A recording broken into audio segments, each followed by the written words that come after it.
नमस्कार मंडळी, आज बनवूयात सरसों का साग। तर यासाठी आपण एक जोडी मोहरीची भाजी आणि एक जोडी पालकची भाजी स्वच्छ धुवून बारीक चिरून घेतलेली आहे। त्यानंतर आपण मेथी, चंदन बटवा आणि हरभऱ्याची भाजी एक मूठ घेतलेली आहे। अद्रक आणि हिरवी मिरची खलबत्त्यामध्ये कुटून घ्यायची आहे। गॅसवर कढई ठेवून त्यामध्ये सगळ्या भाज्या घालूयात।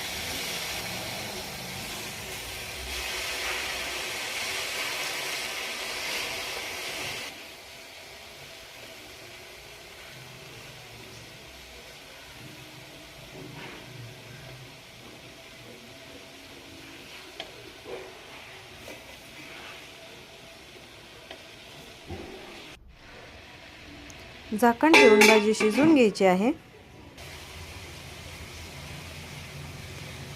भाजी शिजली की यामध्ये ठेचलेली हिरवी मिरची आणि अद्रक घालूयात।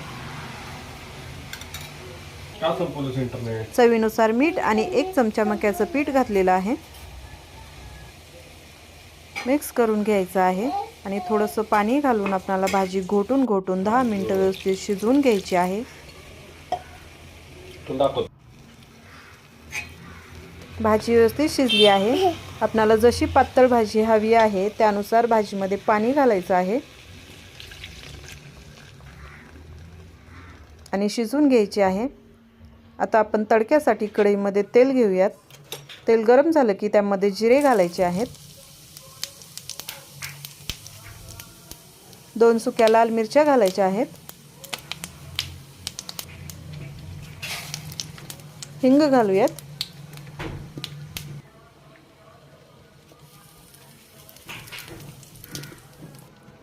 त्यानंतर ठेचलेली हिरवी मिरची आणि आलं घालायचं आहे।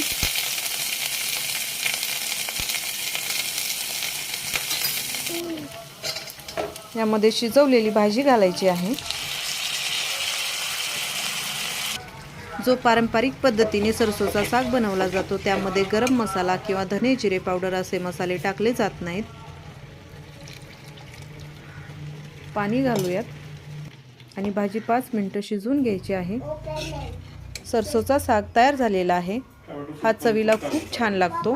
तुम्ही एकदा तरी नक्की ट्राय करा। रेसिपी आवडली असेल तर चॅनलला सबस्क्राईब करा, व्हिडिओला लाईक आणि शेअर करा। धन्यवाद।